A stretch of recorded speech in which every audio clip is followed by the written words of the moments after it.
Hello बच्चों, so let's understand the question first. The question says uniform capillary tube of inner radius R is dipped into a vertically beaker filled with container water containing the water rises to a height h in capillary tube above the surface in the beaker. The surface tension of the water can be taken as sigma. The angle of contact between the water and the wall is theta. Ignore the mass of the water in the meniscus. Which of the following statements is true? सो बच्चों, अगर हम एक capillary के concepts अपने recall करें इस तरीके से, अगर हम एक कैपिलरी डिप करते हैं और यहाँ पे सरफेस से इस तरीके से वाटर राइज करता है, मान लेते हैं कितनी हाइट राइज कर रहा है बच्चों, एच हाइट। तो एच का एक्सप्रेशन हम याद रख सकते हैं 2t cos theta upon rho g are.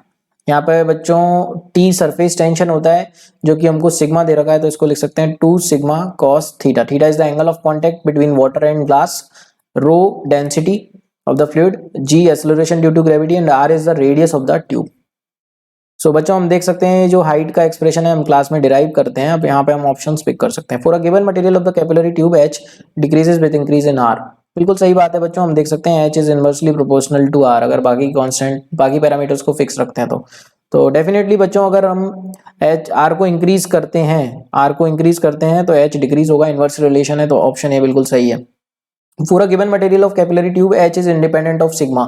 गलत बात बच्चों, सिग्मा पे डिपेंड कर रहा है, H is directly proportional to the sigma, तो ये ऑप्शन गलत हो जाएगा। If this experiment is performed in a lift going up with a constant acceleration then H decreases.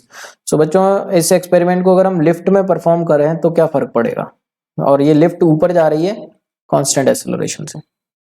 तो बच्चों अगर एक लिफ्ट है और ये कांस्टेंट एक्सेलरेशन से ऊपर जा रही है तो यहाँ पे हम जी इफेक्टिव की वैल्यू कैसे लिखते हैं, अगर हम बात करें वेट नीचे एम जी होगा और सूडो फोर्स का इफेक्ट भी कंसीडर करते हैं, डेट इज एम ए। तो जी इफेक्टिव बच्चों हम लिख सकते हैं यहाँ पे M A plus M G divided by mass which can be written as A plus G. मतलब बच्चों जी इफेक्टिव हमारा इंक्रीज हो गया, जी इफेक्टिव इंक्रीज हो गया तो हम देख सकते हैं यहाँ पे हाइट इनवर्सली प्रोपोर्शनल है जी के। तो बच्चों अगर जी इफेक्टिव इंक्रीज हो गया हमारा तो डेफिनेटली एच डिक्रीज होगा, क्योंकि हम देख सकते हैं h is inversely proportional to g effective. तो बच्चों हम बोल सकते हैं जी इफेक्टिव बढ़ेगा तो हाइट डिक्रीज होगी। क्या बोल रहा है, हाइट डिक्रीजेस, बिल्कुल सही बात है बच्चों, सी ऑप्शन बिल्कुल करेक्ट है। H is proportional to the contact angle theta. तो बच्चों एच थीटा के प्रोपोर्शनल नहीं है, एच कॉस थीटा के प्रोपोर्शनल है, तो ये ऑप्शन भी गलत हो जाएगा। कॉस थीटा नहीं बोला इसने, थीटा बोला है, तो A and C are the correct answers बच्चों। I hope you got the answers. Thank you so much and all the very best.